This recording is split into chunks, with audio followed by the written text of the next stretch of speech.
इशारा इस बात की तरफ है कि जिस सीने में कुरान होगा अल्लाह उसको नहीं जलाए।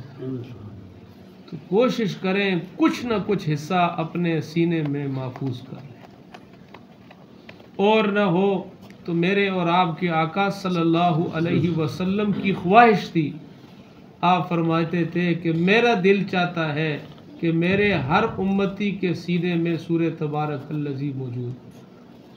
हदीस में आता है आप अलैहिस्सलाम ने चाहत की है कि मेरा दिल चाहता है कि मेरे हर उम्मती के सीना में सूरह तबारकल्लज़ी सूरह मुल्क वो महफूज हो। और फरमाया कि जो बंदा इस सूरत को पाबंदी से पढ़ेगा अल्लाह कब्र के अजाब से बचाएगा। जो पाबंदी से पढ़ेगा, आप अलैहिस्सलाम ने फरमाया जब इंसान मर जाता है, इसकी बीवी, इसके बच्चे, इसके रिश्तेदार, इसके दोस्त अहबाब, इसके कबीले वाले, इसके ख़ानदान वाले, वो सारे के सारे इसको तन्हाई में कब्र की मट्टी के नीचे दबा के आ जाते। और ये सूरत तबारकल्लज़ी अगर पढ़ने वाला है तो उस तन्हाई के आलम में, उस कब्र में ये सूरत आ जाती है खूबसूरत शक्ल में। फरिश्तों को कहती है तुमने अपना सवाल जवाब वाला काम करना है, कर लो, जब तक मैं इसको जन्नत में दाखिल ना करवा लूँ मैं इससे नहीं हटूँ। हदीस में आता है 2 रकू हैं, एक तो हम इसको याद कर लें, दूसरा पाबंदी से इशा के बाद इसकी तिलावत। आपने क्या फरमाया, जो पाबंदी से इसको पढ़ेगा रात के वक़्त में अल्लाह उसको कब्र के अजाब से बचाए। कितनी सख्त चीज़ है कब्र का अजाब। हाँ जी, आप सल्लल्लाहु अलैहि वसल्लम का फरमान है, बुखारी शरीफ में आता है, अगर मुझे इस बात का डर ना होता कि तुम अपने मुर्दों को ज़मीन में दफन करना छोड़ दोगे तो मैं अल्लाह से दुआ करता कि अल्लाह तुम्हें दिखा दे कि ज़मीन के अंदर क्या होता है। लेकिन अल्लाह ने छुपा के रखा है, ये अल्लाह की हिकमत है। वरना मेरे अजीज़ों, बरज़ख के हालात हैं, खुदा ने छुपा के रखा है। बड़ी सख्त मंजिल है, यहाँ सारी अकड़ टूट जाती है, सारा तकब्बुर टूट जाता है, सारा हुस्न वो ज़ेरे ज़मीन चला जाता है। आज इंसान एक मिट्टी का ज़रा भी अपने जिस्म में बर्दाश्त नहीं करता, लेकिन एक वक़्त आता है कि मनो मिट्टी के नीचे, बिस्तर भी मिट्टी का है और कपड़े भी मिट्टी के हैं, बिछोना भी मिट्टी का है और ओढ़ना भी मिट्टी का है। मिट्टी ही मिट्टी है। एक वक्त ये था, गुरूर था, नमूद था, हटों बच्चों की थी सदा, आज खबर ही नहीं ये किसका मज़ार है।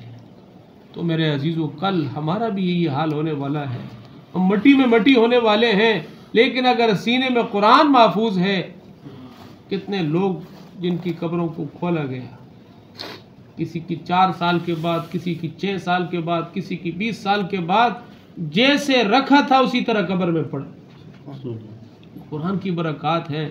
अल्लाह हम सब को, हमारी औलाद को ये नसीब करे, हम सब के बच्चे हाफिज़, कारी, आलिम बने, कुरान को सीने में लेने वाले बने।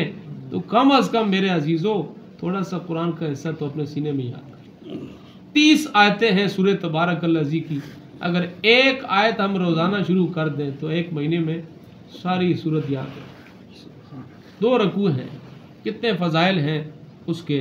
तो क्या फरमाया कि अगर कुरान को किसी चमड़े में लपेटा जाए, आग में डाला जाए तो, अब इसकी कई मतलब उलमा ने बयान किए हैं। या तो ये है कि जलेगा नहीं, और दूसरी बात ये है कि जिस सीने में कुरान होगा अल्लाह उसको क़यामत के दिन नहीं जलाएगा। आज गैर मुस्लिम वो बदबख्त अपनी जसारत कर रहा है, लेकिन ये हमारा इम्तिहान है। वरना अल्लाह चाहते उसी वक़्त उनके हाथ छल हो जाते, लेकिन अल्लाह ढील दे रहे हैं, अल्लाह ढील दे रहे हैं। आप देखें कितने मर्दे मोमिन आज भी मौजूद हैं जो उन बदबख्तों के मुल्क में रहकर भी फ़ौरन उठते हैं। ज़ाहिरी तौर पे आपको मुसलमान नज़र नहीं आएंगे, लेकिन अंदर ऐसी चिंगारी है कि सारी पाबंदियों को तोड़कर वो कैसे कुरान और नबी की सुन्नत पे कैसे मर मिटने के लिए तैयार हो। हालांकि कितनी मुश्किल का सामना उन्हें करना पड़ता है, लेकिन उसके बावजूद ये दीन सच्चा है, कुरान सच्चा है, इसके मानने वाले कट जाते हैं, दबते नहीं। सैयदना मूसा अलैहिस्सलाम के साथियों ने कहा था कि ए मूसा इज़हब अंत व रब्बुका फक़ातिला इन्ना हुना क़ाइदून, आप और आपका रब जाके लड़े, हम लड़ने वाले नहीं हैं। पीछे गुजरे छठे सिपारे। और सहाबा ने कहा था अल्लाह के रसूल पहले हम ईमान लाएंगे फिर गर्दनें कटवाएंगे। सैयदना यूसुफ अलैहिस्सलाम के हुस्न को औरतों ने देखा, उंगलियां काट डाली, लेकिन ईमान नहीं लाया। लेकिन मेरे नबी के देखने वालों ने, कुरान के मानने वालों ने पहले कुरान को कबूल किया, फिर अपनी गर्दनों पे छुरियां चलवा दी, अपनी गर्दें कटवा दी, कहा टुकड़े टुकड़े हो सकते हैं। आज भी हमारी वो बहन, अल्लाह उसकी रिहाई की सूरतें पैदा फरमाए। उन बदबख्तों ने कहा कुरान पे पाँव रखो तो ये आज ही छोड़ते हैं। उसने कहा हम सारी उम्र यहाँ घिसट घिसट के तकलीफों में गुजार दूंगी, लेकिन कुरान पे पाँव नहीं रखो।